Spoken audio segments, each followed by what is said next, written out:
एकटा होतो कुठे मी, एकटा आहे कुठे मी, फौज ही राबणाऱ्यांची ही झुंजार आहे. डॉक्टर बाबासाहेब आंबेडकर 25 नोव्हेंबर 1949च्या त्यांच्या गाजलेल्या भाषणामध्ये असं म्हणाले होते, संविधान सभेमध्ये भाषण करताना ते असं म्हटले होते की राज्यघटना शेवटी कायदे मंडळ, कार्यकारी मंडळ, न्यायमंडळ असे अवयव देईल, पण या अवयवांमध्ये प्राण फुंकतील आम्ही भारताचे लोक. मुंबईत आणि दिल्लीतल्या पत्रकारांना कळत काहीच नाही बरं. फक्त ते दिल्लीत बसतात आणि ते मुंबईत असतात. 7-12 आणि 8 मध्ये खूप बातम्या असतात. ती मला काय विचारते, इज दॅट 7-12? माझी भूमिका कुठलीही पक्षीय नाही, माझी भूमिका कुठल्याही त्या अर्थानं राजकीय नाहीये. माझी भूमिका संविधानिक आहे.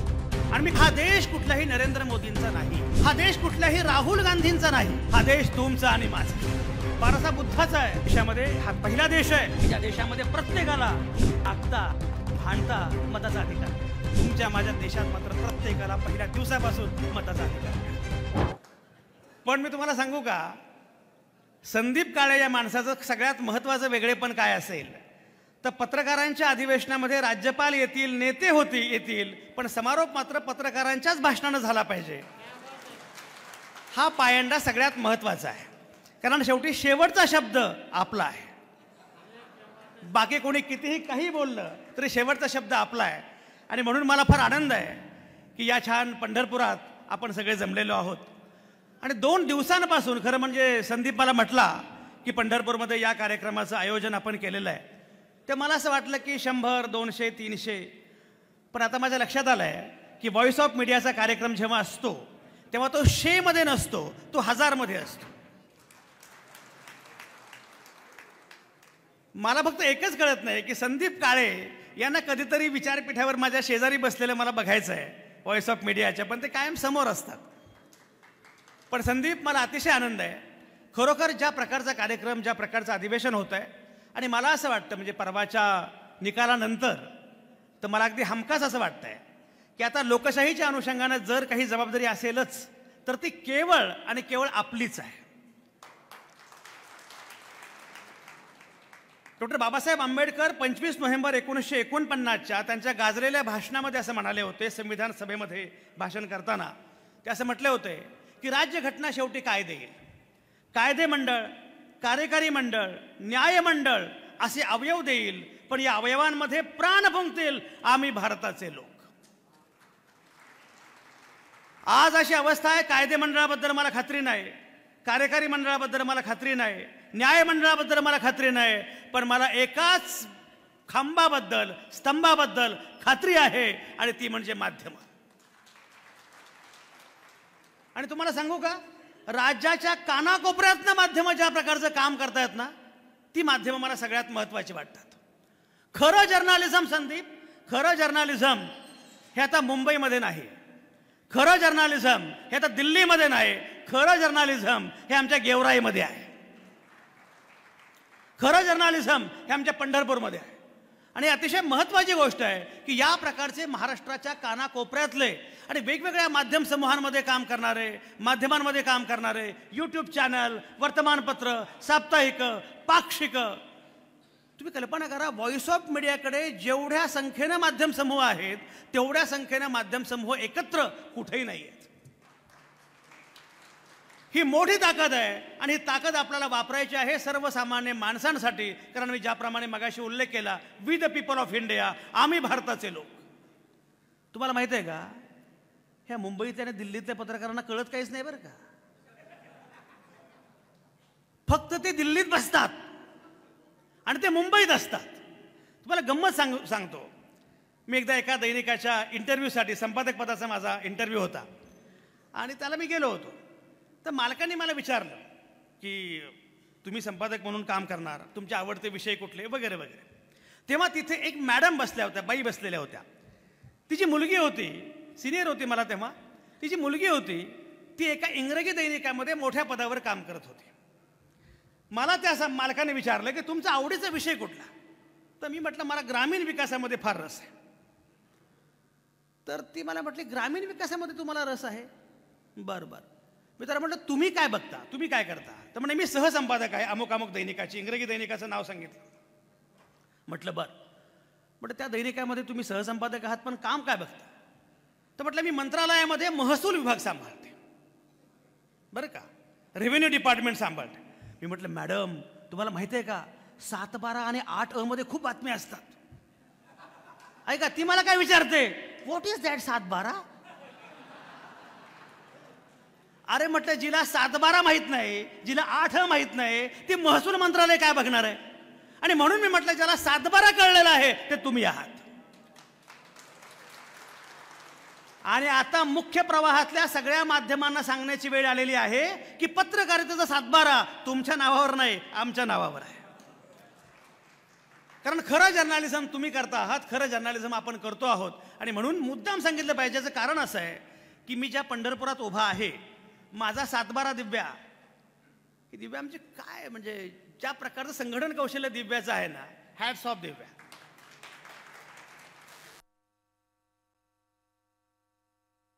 एखादी संस्था आवाज येतो, एखादी संस्था मोठी करण्यासाठी, एखादी संघटना मोठी करण्यासाठी ज्या संघटकांची फौज आवश्यक असते त्यापैकी आमची दिव्या एक आहे. एक लक्षात घेते म्हणतात ना, एकटा होतो कुठे मी, एकटा आहे कुठे मी, एकटा होतो कुठे मी, एकटा आहे कुठे मी, फौज ही राबणाऱ्यांची उभी झुंजार आहे. आमची दिव्या आहे, तिकडे आमचे अनिल म्हस्के आहेत. अरे म्हटलं तू प्रदेशाध्यक्ष आहेस बाबा. मी आलो ते उठले खुर्चीवरून आणि खाली बसले. म्हटलं नाही, पण तरीही ते अनिल म्हस्के प्रदेशाध्यक्ष आहेत, संदीप काळे राष्ट्रीय. एक लक्षात घे, सगळी मंडळी एकत्रितपणे जेव्हा आपण काम करतो, आणि सगळ्यात महत्त्वाचं म्हणजे आपण जे काम करतो याचं मुख्य कारण आपला केंद्रबिंदू सर्वसामान्य माणूस आहे. मी ज्याप्रमाणे मगाशी म्हटलं की मुख्य प्रवाहातील माध्यमं कदाचित आपला फोकस विसरले असतील. मी ज्या पंढरपूरमध्ये उभा आहे, 7-12चा मगाशी उल्लेख केला, माझा 7-12 या पंढरपूर तालुक्यामध्येच आहे. माझं गाव पंढरपूर तालुक्यामध्ये आहे. पंढरपूर तालुक्यामध्ये जळोली नावाचं गाव आहे, ते माझं मूळ गाव. मी जेव्हा BSc ॲग्रिकल्चरला प्रवेश घेतला तेव्हा BSc ॲग्रिकल्चरला प्रवेश घेताना 7-12 आवश्यक असतो. 7-12 असेल तर तुमचे 12% वाढतात. तर तो 7-12 इथलाच होता. सचिन इथापे आता गेले, आमचे मित्र ॲग्रिकॉस प्रांत आहे तिथले. तेव्हा मला तराटी भेटणं अवघड होतं. आणि मग माझ्या लक्षात आलं, मग लोकांनी विचारलं की तुमची IAS वगैरे व्हायची इच्छा आहे का. म्हटलं IAS नाही, पण तराटी व्हायची इच्छा आहे. मी मुद्दाम तुम्हाला का सांगतो, आपल्या व्यवस्थेमध्ये लोकांचा अंकुश ही सगळ्यात महत्त्वाची गोष्ट आहे. मला कोणीतरी म्हटलं तेव्हा की तुम्ही IAS का करत नाही. कारण BSc ॲग्री केले की लोक MPSC करायचे, UPSC करायचे, IAS करायचे, तुम्ही IAS का करत नाही. मी म्हटलं मला IAS व्हायला वगैरे आवडलं असतं, पण मंत्र्यांच्या मागे मागे उभे राहून येस सर. मी अनेक माझ्या IAS मित्रांची अवस्था बघतो, बिचारे मंत्री आले की ते असे उभे राहतात. मी म्हटलं आपण येस सर म्हणणार नाही, आपण मंत्र्यांना विचारणार, पण तुम्ही गुवाहाटीला का गेलात असं विचारलं पाहिजे की नाही. आपण मंत्र्यांना विचारलं पाहिजे, पण ते गुलाबी जॅकेटमध्येच कसं काय घातलं. एक लक्षात घ्या, शेवटी व्यवस्थेला प्रश्न विचारणं हे जर आपलं काम असेल, आणि म्हणून केवळ तेवढ्यासाठी एक लक्षात घ्या, मी स्वतः 10वीला गुणवत्ता यादीमध्ये आलो होतो. 11वी-12वीला मी गुणवत्ता यादीमध्ये आलो. मला हवं ते करिअर करता येणं शक्य होतं, पण मी ठरवून हे करिअर केलं, कारण मला असं वाटलं की सर्वसामान्य माणसांचा आवाज होण्याची संधी आणि शक्यता एकाच क्षेत्रामध्ये आहे, आणि ती म्हणजे माध्यम पत्रकारिता. आज तुम्ही सगळेजण खेड्यापाड्यातून, शहरांमधून, महानगरांमधून, उपनगरांमधून, महाराष्ट्राच्या कानाकोपऱ्यांमधून इथपर्यंत आलेले आहात. आणि मुद्दाम सांगितलं पाहिजे, मी ज्याप्रमाणे मगाशी उल्लेख केला, माझी भूमिका कुठलीही पक्षीय नाही आहे, माझी भूमिका कुठल्याही त्या अर्थानं राजकीय नाही आहे, पण माझी भूमिका संविधानिक आहे. आणि मी कायम सांगत आलेलो आहे की हा देश कुठल्याही नरेंद्र मोदींचा नाही, हा देश कुठल्याही राहुल गांधींचा नाही, हा देश कुठल्याही देवेंद्र फडणवीसांचा नाही, हा देश कुठल्याही शरद पवारांचा नाही, हा देश कुठल्या एकनाथ शिंदेंचा नाही, हा देश कुठल्या उद्धव ठाकरेंचा नाही, हा देश कुठल्या हरिभाऊ बागडेंचा नाही. हा देश तुमचा आणि माझा आहे, हा देश तुमचा आणि माझा आहे, हा देश सर्वसामान्य माणसांचा आहे. आणि जर सर्वसामान्य माणूस हा केंद्रबिंदू या देशाचा असेल तर त्या सर्वसामान्य माणसाला आवाज मिळाला पाहिजे, अभिव्यक्ती मिळाली पाहिजे. तुम्हाला मी सांगू का, मध्यंतरी मी फेसबुकवर एक पोस्ट पाहिली बरं का दिव्या, एक पोस्ट पाहिली. आमचे एक रिपोर्टर, ग्रामीण वार्ताहर, त्याची पोस्ट होती, अमुक अमुक पोलीस ठाण्याचे PSI आमचे जीवलग मित्र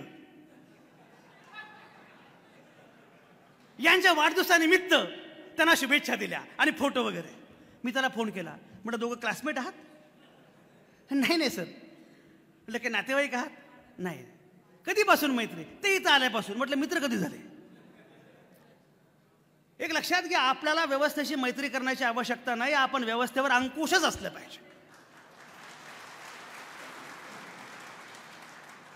आणि गेली 30 वर्षे मी संपादक आहे म्हणून तुम्हाला खात्रीनं सांगतो, जे तुम्हाला त्यांच्याकडनं पाहिजे ते पण टीका केल्यावर लवकर मिळतं. आरती ओवाळण्यापेक्षा दबदबा असला पाहिजे. बॉस याचा फोन आला, एवढं सोपं नाहीये. हा दबदबा असला पाहिजे. हा दबदबा पत्रकारांनी निर्माण करणं अत्यंत महत्वाचं आहे. हा अंकुश आपण हरवत चाललोय. माध्यमांचा अंकुश गेला कुठे? एकेकाळी लोक घाबरायचे, माध्यम काय म्हणतील, हे काय म्हणतील. आता माध्यमांना मॅनेज करता येतं असं वाटत असताना सुद्धा तुमचे ग्रामीण भागातले सर्वसामान्य जी माध्यम आहेत ना, त्यांची मात्र दहशत अजूनही कायम आहे.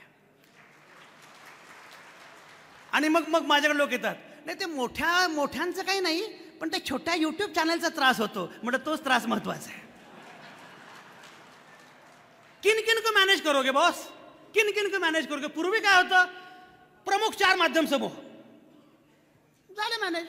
आता असं होत नाही.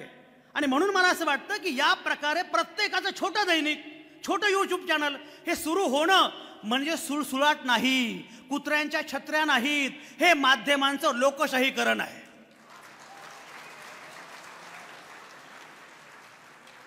आणि म्हणून गल्ली बोळातल्या युट्यूब चॅनलचं मी स्वागत करतो. फक्त एक लक्षात ठेवा, आपला अंकुश कायम असला पाहिजे, लोकांनी घाबरलं पाहिजे. मध्यंतरी मी चंद्रपूरला गेलो होतो. तिथले एक मंत्री, जुनी गोष्ट आहे, त्यामुळे ते मंत्री होते, ते माझ्यासोबत होते. आणि सगळे सुरू झालं. कार्यक्रमाला कोण? मंत्री. कार्यक्रमाला कोण? जिल्हा परिषदेचे CEO. कार्यक्रमाला कोण? कलेक्टर. सगळ्यांची मी सांगितलं, मंत्री होते पण मी सांगितलं प्रोटोकॉल काही असेल, पत्रकार दिनाच्या कार्यक्रमामध्ये संपादक शेवटी बोलणार. मंत्र्यांचं भाषण झालं, मी उभा राहिलो. मी म्हटलं मला असं लक्षात आलं की ते CEO असं म्हणाले जिल्हा परिषदेचे की पत्रकार खूप चांगले आहेत. कलेक्टर म्हटले पत्रकार खूप चांगले आहेत. SP म्हटले पत्रकार खूप चांगले आहेत. मंत्री म्हटले पत्रकार खूप चांगले आहेत. मी संपादक म्हणून सांगतो काहीतरी गडबड आहे.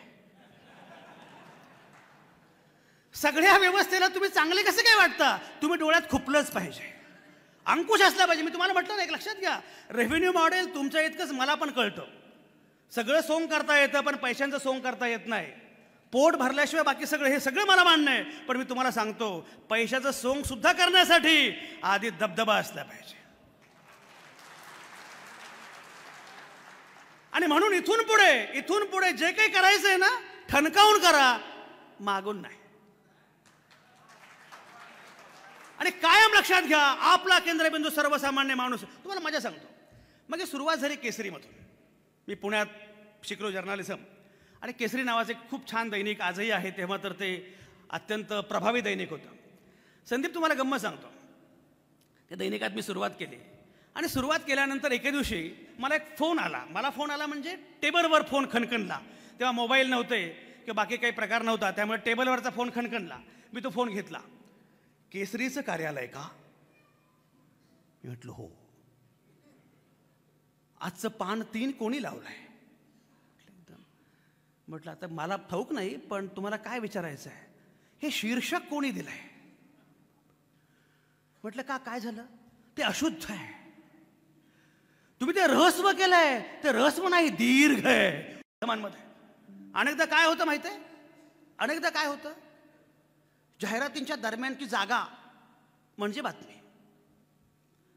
मला एक जण म्हटला, सर आता जर्नलिझम सोडलं आणि PR करतो.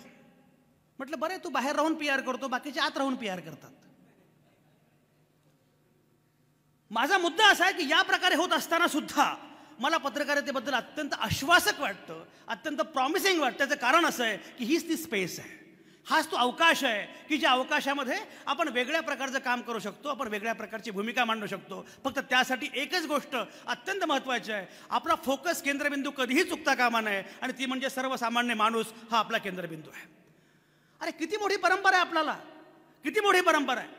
मी ज्याप्रमाणे मगाशी उल्लेख केला, आपली परंपरा एवढी मोठी आहे, आणि त्या परंपरेचे पाईक म्हणून जर आपण काम सुरू केलं आपापल्या भागामध्ये, आपापल्या परिसरामध्ये, एक लक्षात घ्या, तुम्ही बाकी वाटेल ते करा, पण प्रत्येक सामान्य माणसाला असं वाटलं पाहिजे की बॉस, हे जे दैनिक आहे ना, हे जे यूट्यूब चॅनल आहे ना, ही माझी आशा आहे.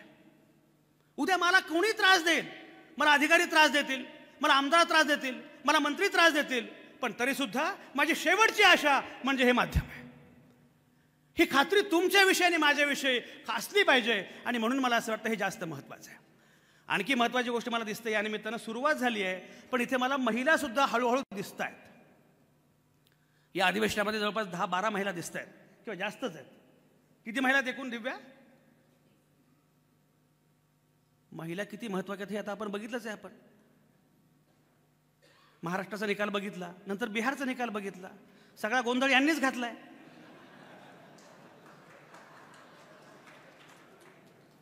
मी त्यांना सांगितलं, आता एक लक्षात घ्या, फक्त माझ्या खात्यावर किती आले याचा विचार कराच, पण माझ्या पोरा नातवंडांच्या भविष्याच्या खात्यामध्ये काही उरलं आहे का हे पण बघा. आणि हा विचार तुम्ही नाही करणार, मी नाही करणार, तर कोण करेल? एक लक्षात घ्या, 50 वर्षानंतर, 100 वर्षानंतर आपली नातवंड पतवंड असं म्हणतील की त्या काळातली माणसं ही विकली गेलेली माणसं होती. एवढं सगळं घडत होतं आणि कुणीच काही बोललं नाही.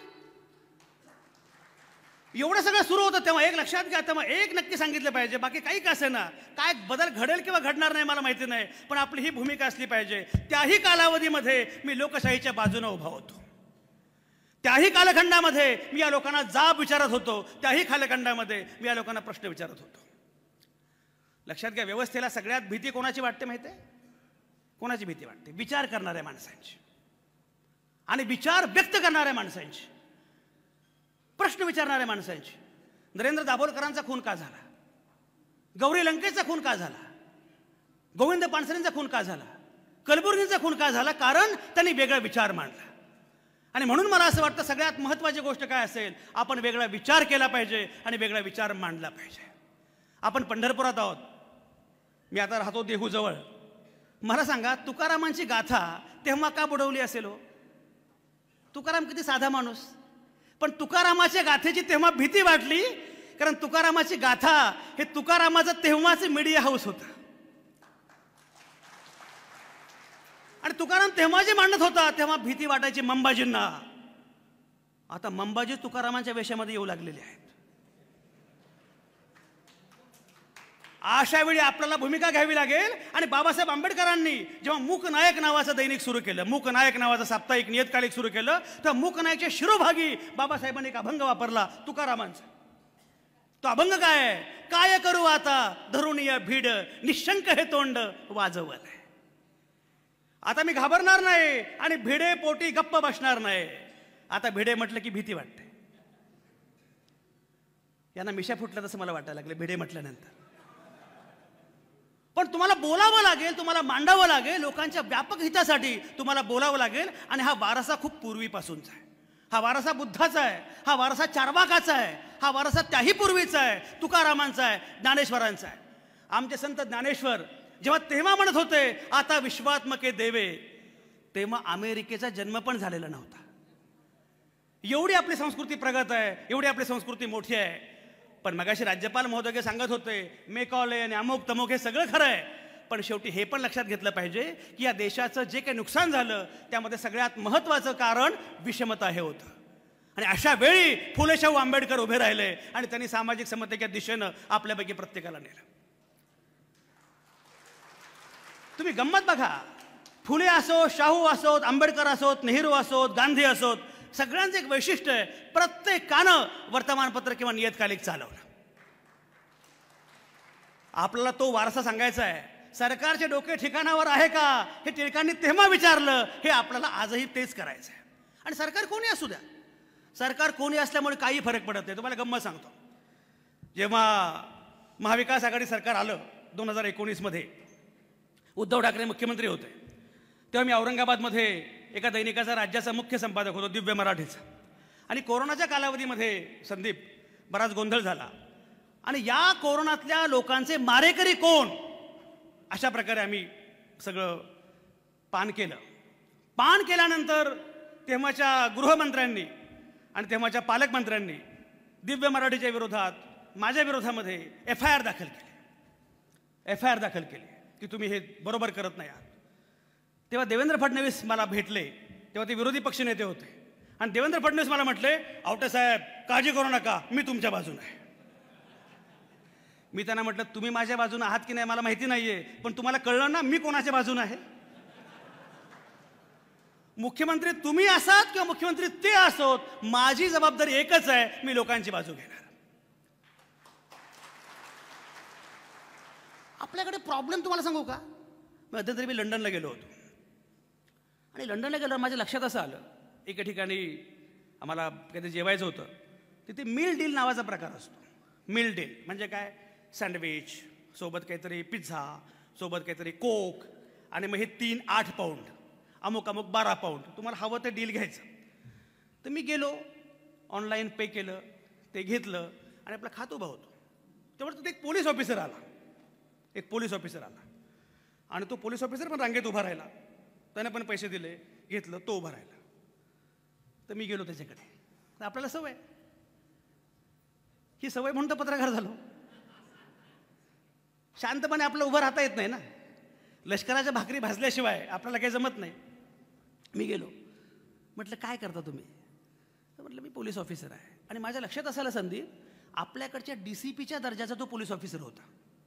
तुम्ही DCP आहात आणि रांगेत उभे राहून खाता. म्हटलं आमच्याकडचा PI पण रांगेत उभा राहत नाही, मुळात पैसेच देत नाही.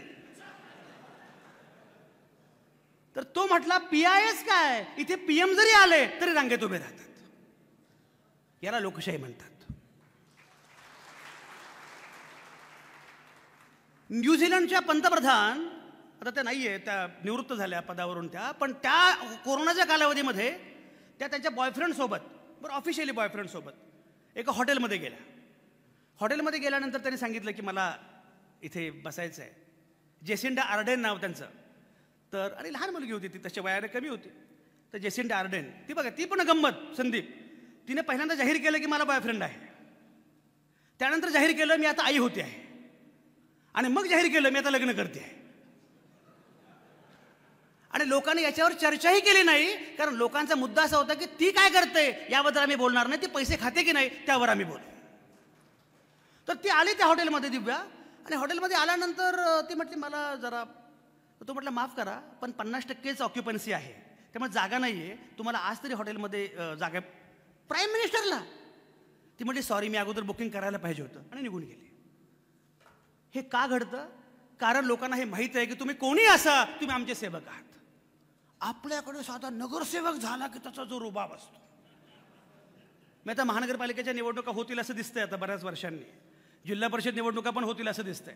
पण आपण लोकांनी राजकीय नेत्यांना जे काही डोक्यावर बसवलेलं आहे ना, मला असं वाटतं सगळ्यात महत्त्वाची गोष्ट म्हणजे राजकीय नेत्यांना की जाणीव करून द्यावी लागेल की तुम्ही सेवक आहात आणि लोक मालक आहेत. सर्वसामान्य माणूस हा केंद्रबिंदू आहे हे सिद्ध करावं लागेल, हे दाखवून द्यावं लागेल. आणि मला पूर्णपणे खात्री आहे, मी मगाशी म्हटलं ना, मला पूर्णपणे खात्री आहे की बाकीचे लोक काही करतील की नाही मला खात्री नाही आहे, पण सर्वसामान्य खेड्यापाड्यातले माझे पत्रकार मात्र आपल्या भूमिकेशी अत्यंत प्रामाणिक राहून, अत्यंत नेमकेपणानं, अत्यंत ठामपणे, अत्यंत ठोसपणे. लोक मला म्हणतात कुत्र्याच्या छत्रासारखे यूट्यूब चॅनल निघालेत. म्हटलं गावोगावी निघालेच पाहिजेत, गावोगावी निघाले पाहिजेत, शहराच्या गल्ल्या गल्ल्यांमध्ये निघाले पाहिजेत, यूट्यूब चॅनल आले पाहिजे, छोटे दैनिक आले पाहिजे, सगळं आलं पाहिजे.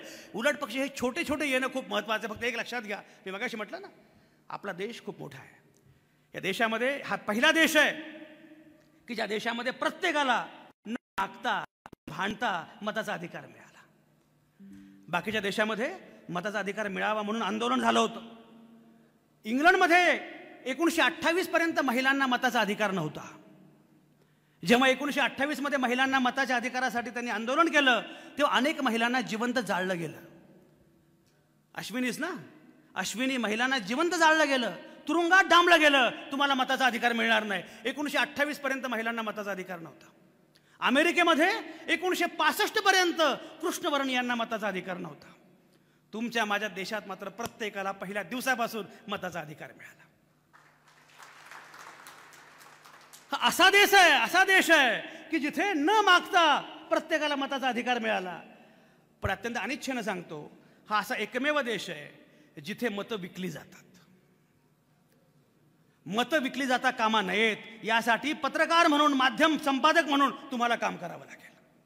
लोकांचं जे म्हणणं असेल ते असू द्या, पण मला हे कळतच नाही, आचारसंहिता लागल्यानंतर खात्यामध्ये पैसे येतात आणि विश्लेषक जाहीरपणे सांगतात नाही ते महिलांना खात्यामध्ये पैसे. अरे हे असं घडतं कसं काय? आणि म्हणून मला असं वाटतं की निवडणूक प्रक्रियेच्या अनुषंगानं आपल्याला बोलावं लागेल आणि हे करायचं असेल तर भारताच्या लोकशाहीच्या अनुषंगानं आपल्याला सजग राहावं लागेल, सावध राहावं लागेल. मी मगाशी म्हटल्याप्रमाणे हे अन्य कोणी करेल कोणी करणार नाही मला माहिती नाही, पण निश्चितपणे माध्यमं मात्र हे करू शकतात. माध्यमांचा भरवसा असला पाहिजे आपल्याला नक्की काय करायचं आहे, आणि जर माध्यमांनी हे ठरवलं तर माध्यमं करू शकतात. मला एक आणखी महत्त्वाची गोष्ट सांगायची. व्हॉइस ऑफ मीडियाच्या निमित्ताने सगळे पत्रकार एकत्र आले आणि एकत्र येत आहेत, बोलत आहेत. संदीप, ही फारच भयंकर अवघड गोष्ट आहे. नाहीतर 2 पत्रकार एकत्र आले की ते तिसऱ्याबद्दल बोलतात, 4 पत्रकार एकत्र आले की ते 5व्याबद्दल बोलतात. मैं नेहमी सांगत असतो, गैरों से कहा तुमने, गैरों से सुना तुमने, गैरों से कहा तुमने, गैरों से सुना तुमने, कभी हमसे कहा होता, कभी हमसे सुना होता. अडचण काय झाली माहिती आहे का?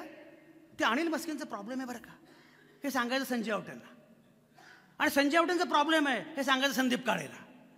एकमेकांशी बोलायचंच नाही, त्यामुळे आपलं फार मोठं नुकसान झालं. सगळ्यांनी एकत्र आलं पाहिजे आणि आपले प्रश्न आहेत, आपले प्रश्न आपण एकत्रितपणे मांडले पाहिजेत. आणि म्हणून मला असं वाटतं की राज्यभर, देशभर, जगभर ही चळवळ ज्या प्रकारे विस्तारते आहे, ते विस्तारताना मी मगाशी म्हटल्याप्रमाणे फक्त एकच गोष्ट महत्त्वाची आहे, ते म्हणजे आपल्याला भारताची कल्पना घेऊन पुढे जावं लागेल. आपला देश फार मोठा होता. काल 14 नोव्हेंबरला पंडित नेहरूंच्या डिस्कव्हरी ऑफ इंडिया या पुस्तकावर माझं पुण्यात भाषण होतं. त्या भाषणामध्ये मी म्हटलं, पंडित नेहरू 3 वर्ष तुरुंगात होते आणि त्या 3 वर्षातल्या 5 महिन्यांमध्ये 1000 पानं हाताने लिहून त्यांनी ते पुस्तक लिहिलं, भारताचा शोध. अशी सगळी मोठी माणसं आपल्याकडे होती. ही परंपरा आपल्याकडे आहे, विचारांची, लेखनाची, चिंतनाची, आर्ग्युमेंट करण्याची, एकमेकांना बोलण्याची. ही जी परंपरा आहे ही विसरता कामा नये. अलीकडच्या काळात मला चिंता अशी वाटते, इथे मराठवाड्यातली मंडळी खूप आहेत, अलीकडच्या काळात मला चिंता अशी वाटते, ज्या क्रांतिसिंह नाना पाटलांना ज्या मतदारसंघानं खासदार केलं त्या बीडमध्ये आज अवस्था काय आहे. हे कशामुळे घडतंय? जातींमध्ये भांडण, धर्मांमध्ये भांडण, ओबीसी विरुद्ध मराठा, हिंदू विरुद्ध मुस्लिम. अरे कधी सुरू झालं हिंदू विरुद्ध मुस्लिम? मला कळत नाही. मग ह्यांचा बाप सलीम जावेदचे सिनेमे बघून मोठा झाला, ह्याच्या लग्नामध्ये शहनाई बिस्मिल्ला खानची, ह्याच्या पोराचा आवडता हिरो शाहरुख खान. आणि हिंदू मुस्लिम झालं कधी सुरू? हा डाव जाणीवपूर्वक काही लोकांच्या जातीच्या अनुषंगानं तर बाप रे. अरे मध्यंतरी माझं एक भाषण होतं दिव्या, त्या भाषणामध्ये भारताची कल्पना असं भाषण होतं. आणि भाषणामध्ये मी असं म्हटलं की बाहुबलीच्या निर्मात्यांना जर त्यांनी अहिल्यादेवी होळकरांचं चरित्र वाचलं असतं बाहुबलीच्या निर्मात्यांनी, तर त्यांनी बाहुबली सिनेमा काढला नसता, त्यांनी अहिल्यादेवी होळकरांवर सिनेमा काढला असता. कारण बाहुबलीची देवसेना नवरा मेल्यावर मुलगा मोठा व्हावा म्हणून 25 वर्ष वाट बघत बसली. आमची अहिल्यादेवी मात्र मुलगा मेला, नवरा मेला, सासरा मेला, कुणाची वाट न बघता घोड्यावर मान ढोकले आणि 30 वर्ष राज्यकारभार केला. अरे पण अवस्था किती भयंकर आहे. माझं भाषण झालं, सगळ्यांना आवडलं, एकानं मला मिठी मारली, सोडायलाच तयार नाही. म्हटलं याला पण वरची सवय लागली की काय मिठ्या मारायची. सोड वाह वाह, सोडायलाच तयार नाही. फार झालं त्याला म्हटलं ठीक आहे बाबा, उगी काय तुझं झालं काय? बघतो खांदा माझा ओला झालेला. नाही सर म्हणे, काय बोललात तुम्ही? म्हटलं ठीक आहे, म्हणजे आता असू दे ना, एवढं काय म्हणजे. म्हटलं सर खरं सांगू का, आनंद वेगळा आहे म्हणे. काय? आपला धनगर माणूस संपादक झाला. मला काय कळेच नाही. म्हटलं काय बाबा, म्हणजे मी असतो धनगर तरी काय मला अडचण नव्हती, मला कुठल्याच जातीचं असायला हरकत नाही, मी धनगर असायला मला माझी हरकत नाही, चांबार असायला माझी हरकत नाही, पण तुला धनगर का वाटलो मी? अहिल्यादेवी होळकरांबद्दल बोलला म्हणे तुम्ही. अरे म्हटलं मग ते खरं बोललो. नाही म्हणे, आपला माणूस असल्याशिवाय एवढं पोट तिडकीने कोणी बोलत नाही. एवढा मोठा देश आणि आपण हे जे काही करून टाकलंय ना, जातींमध्ये विभागून टाकलंय, धर्मामध्ये विभागून टाकलंय, हिंदू मुस्लिम हे काय करून टाकलंय, एक लक्षात घ्या. आणि व्यवस्थेला हे हवं आहे. व्यवस्थेला विकासाचा मुद्दा येताच कामा नये. चर्चा झाली पाहिजे जातीवर, चर्चा झाली पाहिजे धर्मावर. तुम्ही कल्पना करा, बिहारचे वेळी मुद्दे काय होते? मुद्दे काय होते? बांगलादेशी घुसखोरी हा मुद्दा असतो, दिल्लीमधला स्फोट हा मुद्दा असतो. काय मुद्दे काय होते? 10,000 रुपये खात्यामध्ये जमा केले हा मुद्दा असतो. आणि कोणीतरी म्हटलं त्या वाहिनीवर, पण तुम्हाला सांगतो बिहारमध्ये जो विकास आहे. म्हटलं बबड्या 1 सेकंड प्लीज. म्हणे काय? म्हटलं तुझ्याकडे गुगल आहे?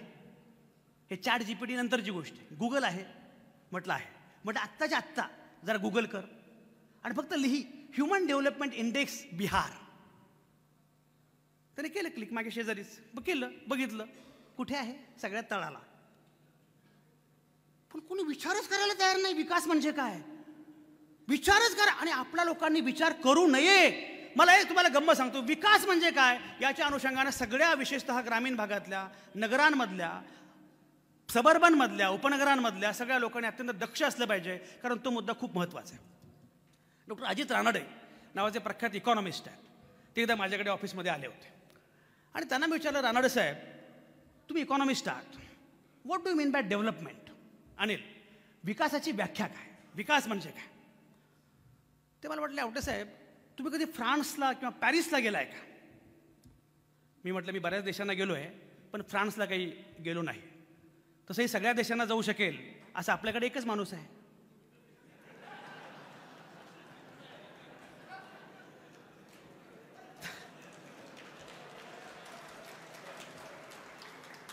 तर म्हटलं मी काही पॅरिसला गेलेलो नाही. तुम्ही कधी पॅरिसला गेलात ना? म्हणे पॅरिसला गेले काय काय करतो आपण? आपल्याकडे बॅग असते, आपण हॉटेलमध्ये जातो. हॉटेलमध्ये गेल्या गेल्या आपण काय करतो? चेक इन करतो, बरोबर आहे? चेक इन करतो. चेक इन केल्या गेल्या आपण रूममध्ये जातो. रूममध्ये गेल्यावर आपलं पहिलं लक्ष कुठे असतं? पाण्याची बाटली, बरोबर? बिस्लेरी, मिनरल वॉटर, काही जे असेल ते आपण काय करतो? रिसेप्शनला फोन करतो, मिनरल वॉटर. ती म्हणते असं करा, तुम्ही आज जा बाथरूममध्ये आणि कुठल्याही नळाचं पाणी प्या. आपण म्हणतो ओ. ती पण म्हणते ओ, कारण फ्रेंचमध्ये ओ म्हणजे पाणी. ते मला पुढे म्हणाले, डॉक्टर रानडे, अजित रानडे, ज्या देशामध्ये, ज्या शहरामध्ये कुठल्याही नळाचं, पिण्याचं कुठल्याही नळाचं पाणी तुम्ही डोळे झाकून पिऊ शकता, त्याला विकास म्हणतात. ज्या शहरामध्ये, ज्या देशामध्ये सार्वजनिक शाळेमध्ये आपल्या मुलाला शाळेत घालावं असं श्रीमंतांना पण वाटतं, त्याला विकास म्हणतात.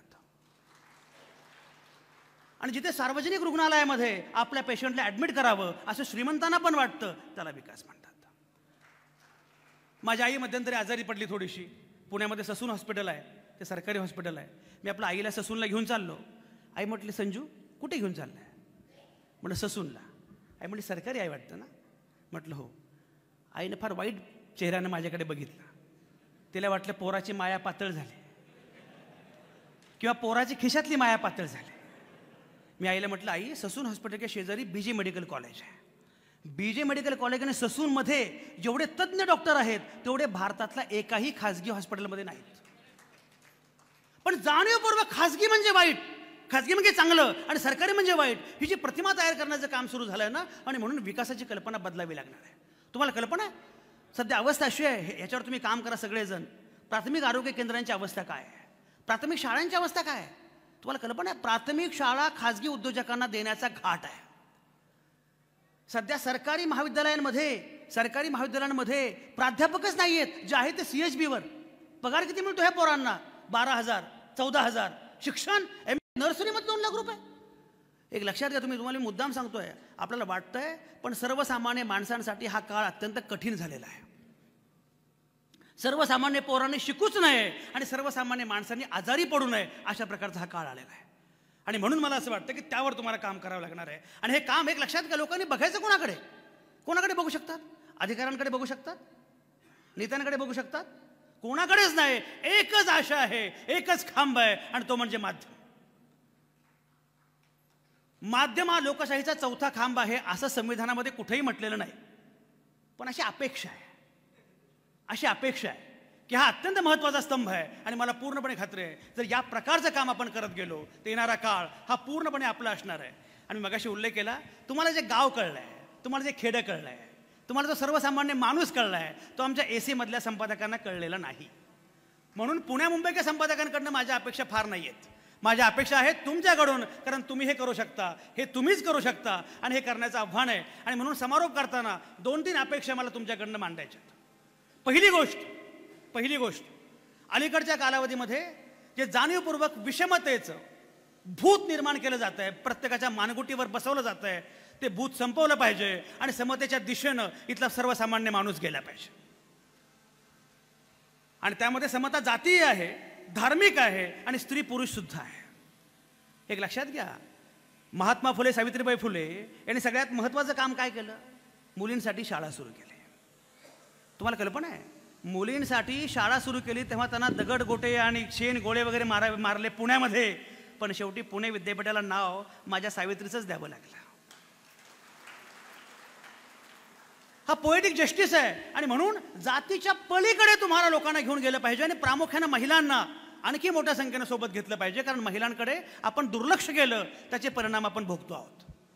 महिलांना सोबत घेतलं पाहिजे. महिला आपल्या माध्यमांमध्ये सुद्धा पुष्कळ असल्या पाहिजेत आणि आपणही महिला हा घटक महत्त्वाचा समजून त्यावर काम केलं पाहिजे. जातीच्या पलीकडे व्यवस्था कशी आहे, फक्त एक गंमत सांगतो समारोप करताना. ती गोष्ट मी काही ठिकाणी सांगितलेली पण आहे, पण मुद्दाम सांगतो, आत्ता पुन्हा मला आठवली. एके दिवशी मला दिव्य असाच माझ्या एका कॉलेजमधल्या मैत्रिणीचा व्हॉट्सॲपवर मेसेज आला, कसा आहेस? ती आमची कॉलेजमधली ड्रीम गर्ल. तुम्हाला माहिती नाही, आमची अवस्था फार बिकट होती. एखादी मुलगी आवडली तर मी पत्र लिहायचो, 12 पानांचं पत्र लिहायचो. पर पुन्हा पत्र लिहून कबूतर शोधावं लागायचं. कबूतर जा जा जा. पण ते कबूतर तसं नुसतं देत नसे, त्याला वडापाव खाऊ घालायचा. मग ते पत्र एवढं करून बरं, माझा प्रॉब्लेम काय झाला, मी घेतलं ॲडमिशन BSc ॲग्रिकल्चरला. तेव्हा अवस्था अशी, मी BSc ॲग्रिकल्चर कॉलेजमध्ये गेलो कोल्हापुरात आणि माझ्या लक्षात आलं, अनिल आपण फार मोठी चूक केलेली आहे. अख्ख्या कॉलेजमध्ये माझ्या वर्गात म्हणजे 180 जणांची बॅच, 180 जणांच्या बॅचमध्ये एकच मुलगी, आणि ती पण अश्विनी, ती पण एंगेज. म्हटलं आपण फार मोठी चूक केली. पण माणूस चिवट असतो, त्यामुळे शेजारचं राजाराम कॉलेजसुद्धा आपलंच आहे अशी आम्ही भूमिका घेतली. पलीकडचं शिवाजी विद्यापीठ हे तरी का परक्यांचं, हे आपलंच आहे. पण तिथे गेल्यानंतर प्राध्यापक खूप अडवायला लागले, म्हणून तेवढ्यासाठी शिवाजी विद्यापीठामध्ये 3 कोर्स केले. मी मागे जे डिप्लोमा सांगितले ते खरेखुरे अभ्यासासाठी नाहीत, यासाठी केले. ॲडमिशन घेतलं, diploma in dramatics, diploma in anthropology, diploma in clinical psychology, admission घेतलं. त्यातून एक मुलगी छान आवडली, ती आमची ड्रीम गर्ल. त्याला खूप पत्र वगैरे पाठवली. पण माझा प्रॉब्लेम काय होता, माझं अक्षर खूप चांगलं होतं.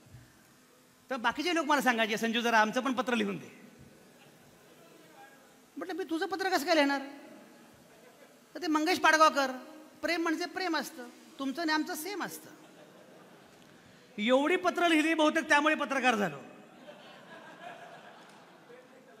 तर ते झालं सगळं आणि तिचं एकदम पत्र, एकदम मेसेज ड्रीम गर्ल, संजय कसा आहेस? दिव्या, खरं मेसेज कसा होता, संजय कसा आहेस, पण मी वाचला असा, संजय कसा आहेस. मग मी छान आहे छान आहे. मग हा काय म्हणतो, ती काय म्हणते, माझी कशी आठवण आली वगैरे, असं सुरू झालं. भस्कन तिने मला विचारलं, संजय पण तुझी जात कुठली? म्हटलं मध्येच का बाबा, तिला आता एवढं सगळं कॉलेजमध्ये कधी विचारलं नाही, आता जात का विचारले. म्हटलं का गं बाई, तू मला जात का विचारलीस? नाही म्हटलं, तुझ्या कॉलेजमध्ये होतास ना, तर माझा एक समज होता की तू ब्राह्मण असणार. म्हणे का? म्हणून तू वक्तृत्व स्पर्धेमध्ये भाषणं करायचा, आपल्या हस्तलिखिताचा संपादक होतास, आपल्या दिवाळी अंकाचा संपादक होतास, हे संपादक वगैरे असलं काहीतरी, म्हणजे तू ब्राह्मण असणार. म्हणजे तेव्हा ब्राह्मण का वाटलो आणि आता का वाटत नाही हे जरा सांग. तो नाही, तू ब्राह्मण नाही हे नक्की. म्हणजे कशावरून? तुझा DP. तर DP फार भयंकर असतो. मग मध्यंतरी मला मुंबईमधल्या एक प्राध्यापिका भेटल्या, संदीप, मुंबईत एक प्राध्यापिका भेटल्या आणि मला म्हटल्या, सर ओळखलत का, आपण फेसबुकवर फ्रेंड आहोत. म्हटलं मॅडम भेटल्यावर ओळखू याल असा DP ठेवत चला. DP बघून वाटतं हा हा हा, प्रत्यक्षात अच्छा आपणच का त्या. म्हणजे मी नेहमी गमतीनं सांगतो, आपण तेवढे काही बरे नसतो, आपण तेवढे बरे नसतो जेवढे DPवर असतो, आणि तेवढे वाईट पण नसतो जेवढे आधार कार्डावर असतो. तर याच्यामध्ये कुठेतरी असतो. पण तुझा DP, तर माझा DP काय होता? माझा DP असा होता मागे असाच हा बोर्ड आहे, voice of media, Mahatma Phule जयंती निमित्त संजय आवटे यांचे व्याख्यान, असं मागे बोर्ड, माझा फोटो आणि माझ्या गळ्यामध्ये जय भीमचा स्कार्फ. तर मागे महात्मा फुलेंची जयंती, गळ्यामध्ये जय भीम, म्हणजे ब्राह्मण नसणार. म्हटलं एक लक्षात घे, म्हटलं मी फारच जातीच्या पलीकडे गेलोय, त्यामुळे मला जातच नाही आहे. पण तुम्हाला वारंवार विचारते तुझी जात कुठली, जात कुठली, आता तू मला सांग तुझी जात कुठली. तुम्हाला म्हटलं मी ब्राह्मण आहे, मी कोकणस्थ ब्राह्मण आहे. म्हटलं माझं सोडून दे, माझ्या डीपीवर कोण आहे, पण तू जर कोकणस्थ ब्राह्मण असशील तर तुझ्या डीपीवर महात्मा फुले, सावित्रीबाई फुले आणि बाबासाहेब आंबेडकरच असले पाहिजेत. तुला डोंट टेल मी, माझा काय संबंध आहे. म्हटलं तू मला एक सांग, तुला सावित्रीबाई फुल्यांबद्दल काय माहिती आहे, तुला महात्मा फुल्यांबद्दल काय माहिती आहे. म्हणजे मला फार नाही पण 3-4 गोष्टी माहिती आहेत. म्हटलं सांग. म्हणजे पहिली गोष्ट म्हणजे सावित्रीबाई फुल्यांनी आणि महात्मा फुल्यांनी मुलींसाठी पहिली शाळा सुरू केली. म्हटलं बरोबर. मुलींसाठी पहिली शाळा सुरू करताना त्यांना जागा नव्हती, जागा दिली कोणी, भिडे नावाच्या कोकणस्थ ब्राह्मण मित्रानं. दुसरी शाळा जेव्हा सुरू केली जागा दिली कोणी, चिपळूणकरांनी. एवढंच नव्हे, सावित्रीबाई फुले शिकलेल्या नव्हत्या, त्यांना शिकवणार कोण, तर महात्मा फुलांनी शिकवलंच. पण गोवंडे, परांजपे, वाळवेकर हे कोकणस्थ ब्राह्मण मित्र पुढे आले. आणि तुला माहिती नसेल म्हटलं, जी मुलींची पहिली शाळा महात्मा फुले, सावित्रीबाई फुले यांनी सुरू केली, त्या पहिल्या शाळेच्या पहिल्या बॅचमधल्या सगळ्या मुली ब्राह्मण होत्या. म्हणजे काय सांगतोस, म्हटलं काय ऐकतेस, म्हणजे अजून काय. म्हणजे मी असं ऐकलंय की महात्मा फुल्यांनी केशवपनाच्या विरोधामध्ये न्हाव्यांचा संप केला. म्हटलं बरोबर आहे, कारण तेव्हा नवरा मेला की बाईचं केशवपन केलं जायचं. बायकाने येऊन सांगितलं महात्मा फुल्यांनी, बाई केस कापू देऊ नको. ती म्हटली मी सासूर वाशील, माझं कोण ऐकणार. सासऱ्यांना सांगितलं, तो म्हटलं गप्प बसा. न्हाव्याला सांगितलं केस कापायचे नाहीत. म्हटलं हे बरोबर आहे, पण तुला हे माहिती आहे का, केशवपनाची प्रथा कुठल्या जातीमध्ये होती, कोळी, माळी, साळ्यांमध्ये नव्हती. तुम्ही काकस्पर्श बघितला असेल, ती कोकणस्थांमध्ये होती. कोकणस्थ महिलांचं केशवपन होऊ नये म्हणून महात्मा फुल्यांनी ओबीसी न्हाव्यांचा रोजगार बुडवला. म्हणजे अजून तुला काय माहिती आहे, म्हणजे मला अजून एक माहिती आहे, त्यांनी किती मोठी माणसं असतील बघा, तेव्हा काय व्हायचं, बालविवाह व्हायचे, लहानपणी लग्न व्हायचे. मुलीचं वय वर्ष 8 आणि मुलाचं, त्याला मुलगा कसं म्हणायचं, मुलाचं वय 52, अशी लग्न व्हायची. लग्न व्हायचं आणि मिस्टर गुड बाय म्हणायचे. ती बालविधवा, तिचं लैंगिक शोषण व्हायचं. लैंगिक शोषण व्हायचं, ती गरोदर राहायची. मग अनेकदा ह्या महिला आत्महत्या करायच्या, गर्भपात करायच्या. फुले दाम्पत्यानं त्यांच्या घरावर फलक लावला, अशा जो कोणी महिला असतील गरोदर महिला, त्यांनी आमच्याकडे यावं, आम्ही बाळंतपण करू, बाळही सांभाळू आणि ओळख गोपनीय ठेवू, तुम्ही बाळ इथं ठेवा आणि निघून जा. मी म्हटलं हे अगदी बरोबर आहे, पण शेवटी इतिहासाने त्याचा पण अभ्यास केला. इतिहास सांगतो की ज्या 42 महिला गरोदर होऊन गेल्या, 42च्या 42 ब्राह्मण होत्या. आता मला सांग, म्हटलं तुला आणखी काय माहिती आहे. म्हणजे मला हे माहिती आहे की त्यांनी एका विधवेचं मूल दत्तक घेतलं. फक्त विधवेचं नाही, ब्राह्मण विधवेचं मूल दत्तक घेतलं. काशीबाई नावाची ब्राह्मण विधवा, तिच्यावर सासऱ्यानं बलात्कार केला. त्यातनं ती गरोदर राहिली, त्यातनं जन्मला तो यशवंत, त्याला दत्तक घेतलं. आणि डॉक्टर बाबासाहेब आंबेडकरांनी हिंदू कोड बिलाच्या मुद्द्यावर याचसाठी आंदोलन केलं, कारण महिलांना संपत्तीमध्ये हक्क मिळाला पाहिजे. त्यासाठी केंद्रीय कायदेमंत्री पदाचा बाबासाहेबांनी राजीनामा दिला. आता बाबासाहेबांना केंद्रीय मंत्री असताना तेव्हा जे आठवले, पडला प्रकाश. मुद्दा असा, ते सगळं झालं. 8 दिवस गेले, 15 दिवस गेले. 15 दिवसांनी तिने मला परत हाय म्हटलं. हाय म्हटल्यावर मी बघतोय, दिव्या बघतोय, तर तिच्या डीपीवर महात्मा फुले, सावित्रीबाई फुले, बाबासाहेब असा कोलाज होता आणि त्यावर लिहिलेलं होतं जय भीम. कोकणस्थ ब्राह्मण मुलींना. यात 2 गोष्टी मला महत्त्वाच्या वाटतात, ज्या तुमच्याशी मला शेअर करायच्या आहेत. त्यातली पहिली गोष्ट म्हणजे कोणालाही शत्रू मानू नका. या स्वागताध्यक्ष या. कोणालाही शत्रू मानू नका, संवाद करा. पहिला निष्कर्ष काय निघतो या गोष्टीतनं, संवाद करा. संवादानं माणसं बदलतात. आणि आणखी एक निष्कर्ष असा माझ्यासाठी निघाला की कॉलेजमध्ये न पटलेली मैत्रीण नंतर सुद्धा पटू शकते. माझा मुद्दा असा आहे की जातीच्या पलीकडे, धर्माच्या पलीकडे, जसं मी उल्लेख केला, माझा एक आयडिया ऑफ इंडिया नावाची कल्पना मांडणारं एक पुस्तक आहे, वी द चेंज, आम्ही भारताचे लोक. त्या पुस्तकात एक कविता आहे, तुम्ही भाग मिल्खा भाग बघितला असेल. ती कविता अशी आहे, धर्माने पेटवलेल्या बनव्यातून मिल्खा सिंग धावत असतो. धर्माने पेटवलेल्या बनव्यातून मिल्खा सिंग धावत असतो. धावणाऱ्या मिल्खाच्या रूपात फरहान अख्तर दिसतो.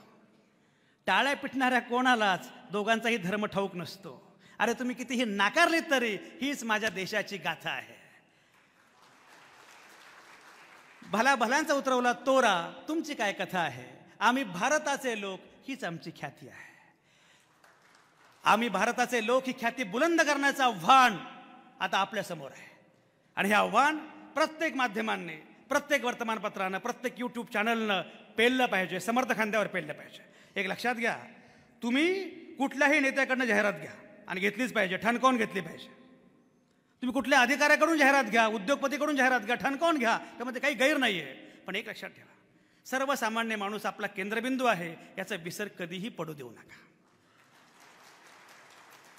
मी तुम्हाला एकच सांगतो, मला कोणीतरी विचारलं, आवटे साहेब तुम्ही एवढी जर्नलिझम करता, तुम्हाला काय वाटतं? म्हटलं मला एक सांगा, समजा उदाहरणार्थ मी एक पत्रकार म्हणून काम करतो, मी खूप जाहिराती गोळा करतो आणि माझं बरं चाललं आहे. मला एक दर महिन्याला 2-4 लाख रुपये मिळतात, जाहिराती वगैरे मिळतात, सगळं बरोबर आहे. उद्या मी गेलो, वारलो, आपण बायोलॉजिकल माणसं आहोत, आपण जातो, आपण बायोलॉजिकल असल्यामुळे आपल्याला जन्म आहे, जन्मदिनांक आहे, मृत्यू पण आहे. तर आपण गेलो आणि माझ्या श्रद्धांजलीचा कार्यक्रम आहे आणि श्रद्धांजली कार्यक्रमामध्ये संदीप काळे म्हटले, काय आवटे साहेब, काय जाहिराती मिळवायची, तर माझ्या आत्म्याला बरं वाटेल का? माझ्या आत्म्याला बरं वाटेल, मला काय वाटेल? मग काय म्हटलं पाहिजे? आवटे साहेब काय भूमिका घेत होते, आवटे साहेबांच्या बातम्या काय होत्या, आवटे साहेबांची पुस्तकं काय होती, आवटे साहेबांचं लेखन काय होतं, हे मला आवडेल. मी नेहमी सांगतो, मेल्यानंतर आपण उरलो पाहिजे, यासाठी लोकांच्यासाठी काम केलं पाहिजे आणि जगताना पोट भरलं पाहिजे म्हणून जाहिराती पण मिळवल्या पाहिजेत. हे दोन्ही केलं पाहिजे. मी तुम्हाला व्यवहार सोडा असं अजिबात म्हणत नाही. व्यवहार नीट करा, चोख करा, चांगले पैसे मिळवा, उत्तम पैसे मिळवा. पण कितीही पैसे मिळवले तरी कुठल्याही नेत्यासमोर डोळे भेडू बोलता येईल ही हिंमत ठेवा. एक लक्षात ठेवा, मी 30 वर्ष संपादक आहे. आजही कुठल्याही नेत्यासमोर, कुठल्या अधिकाऱ्यासमोर मी अगदी डोळे भेडून का बोलू शकतो? कारण त्यांनाही माहिती आहे आणि मलाही माहिती आहे मी कोण आहे. हे कायम ठेवलं पाहिजे आणि म्हणून हे दोन्ही आपल्याला करता आलं पाहिजे. आणि हे करताना आपला केंद्रबिंदू कधीही चुकता कामा नये. मला पूर्णपणे खात्री आहे, येणाऱ्या कालखंडामध्ये व्हॉइस ऑफ मीडिया फार महत्त्वाचं काम करणार आहे. व्हॉइस ऑफ मीडियाचे संस्थापक सर्वेसर्वा संदीप काळे यांच्या 5 पुस्तकांचं प्रकाशन आज झालेलं आहे. त्या पुस्तकांचं प्रकाशन झालं असंही मी या निमित्तानं जाहीर करतो. ही पुस्तकं फार महत्त्वाची आहेत आणि संदीपची पुस्तकं आता जवळपास संख्या 101 मला वाटतं झाली असेल. ही पुस्तकं नियमितपणे येत राहावीत. त्या पुस्तकांचं मी स्वागत करतो. अनिल मस्के, दिव्या भोसले आणि सगळी टीम आणि आमचे स्वागताध्यक्ष, ही सगळी मंडळी ज्या प्रकारचं काम करतायत त्या सगळ्यांना सदिच्छा देतो आणि एकच अपेक्षा व्यक्त करतो, येणारा कालखंड हा फक्त आपला आहे. येणाऱ्या कालखंडामध्ये फक्त आशा बाळगावी अशी फक्त माध्यमं आहेत. कायदे मंडळ, कार्यकारी मंडळ, न्यायमंडळ सगळे संपलेले असताना केवळ आणि केवळ माध्यम ही एकमेव आशा उरणार आहे. आणि ती आशा असणार आहे कारण आमचे सुरेश भट म्हणतात, माझी लाडकी गझल, प्रत्येक कार्यक्रमात ती गझल मी शक्यतो वापरतो, हे असे आहे तरी पण हे असे असणार नाही. दिवस आमचा येत आहे तो घरी बसणार नाही.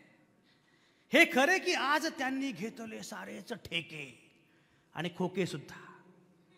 हे खरे की आज त्यांनी घेतले सारेच ठेके, पण उद्या त्यांच्या चितेवर एकही रडणार नाही. कवी पुढे म्हणतो, बांधती जे रोज भिंती, सांगती जे धर्म जाते, पण उद्याचा सूर्य काही त्यामुळे फसणार नाही. कवी पुढे म्हणतो, छान झाले दांभिकांची पंढरी उद्ध्वस्त झाली, यापुढे वाचाळ दिंडी एकही निघणार नाही. आणि शेवटी कवी म्हणतो, आजचे आमुचे पराभव पचवितो आम्ही उद्यास्तव. आजचे आमुचे पराभव पचवितो आम्ही उद्यास्तव. विजय तो कसला उरावर जखम जो करणार नाही. हे असे आहे तरी पण हे असे असणार नाही. दिवस आमचा येत आहे तो घरी बसणार नाही. त्यासाठी संदीप काळे व्हॉइस ऑफ मीडियाला भूमिका घ्यावी लागेल. फक्त एक छोटा किस्सा सांगून फक्त थांबतो. मी मध्यंतरी जर्मनीला गेलो होतो. मला असं वाटतं मी पण बऱ्याच देशांना जातो बहुतेक. मी आव्हान देऊ शकतो असं वाटतं तुम्हाला? तुमचा पाठिंबा असेल तर नक्कीच करू शकतो. तर मी जर्मनीला गेलो होतो तिथे मला एक मित्र भेटला आणि त्याच्याशी गप्पा मारता मारता त्याच्या घरी गेलो आम्ही. तर घरी गेल्यानंतर तर घर दाखवलं. त्या घरामध्ये खूप फोटो होते, सगळ्या भिंतीवर असे पूर्ण फोटो. हा फोटो तो म्हणजे एवढे फोटो कोणाचे बाबा? तर ते म्हणजे हे वडील, हे आजोबा, हे पणजोबा, हे असे 12 पिढ्यांचे फोटो. म्हटलं आमच्याकडे खापर पणजोबाच्या पलीकडे कोण कुठे जन्मलं हेही माहिती नसतं. आपल्याला मॅक्सिमम माहिती असतं कोणी खापर पणजोबा कुठे जन्मले, आणि त्याच्या अगोदर डायरेक्ट मग प्रभू रामचंद्रच माहिती असतात. दरम्यानचे लोक कुठे जन्मले आपल्याला काय माहिती नसतं. सगळे फोटो होते, फक्त एक मात्र भिंतीच्या एक फ्रेम रिकामी होती. अनिल म्हस्के, हे अनिल म्हस्केची मिशा मला फार आवडतात. तुम्हाला ते मिशके म्हटलं पाहिजे मस्केच्या ऐवजी, किंवा मिशिके वगैरे म्हटलं पाहिजे. तर एक फ्रेम मात्र रिकामी होती. मी म्हटलं ही रिकामी फ्रेम जी आहे ना, म्हटलं ही रिकामी फ्रेम काही फोटो सापडला नाही का? त्यांचं नाव घेऊ नको म्हणे. म्हटलं काय झालं? अजिबात नाव घ्यायचं नाही. म्हटलं झालं काय? म्हणे हा आमचा नातेवाईक, आमचा पूर्वज हा हिटलर बरोबर होता. त्याचा फोटो पण मी वापरणार नाही. एक लक्षात ठेवा, आज तुम्ही हिटलरसोबत असाल तर चौकात काय, तुमच्या घरात सुद्धा उद्या तुमचा फोटो असणार नाही. आणि म्हणून आज आपण कोणासोबत आहोत हे सिद्ध करण्याची वेळ आलेली आहे, ती भूमिका घेण्याची वेळ आली आहे. आणि मला पूर्ण खात्री आहे हे असे आहे तरी पण हे असे असणार नाही. दिवस आमचा येत आहे, तो घरी बसणार नाही. जय हिंद.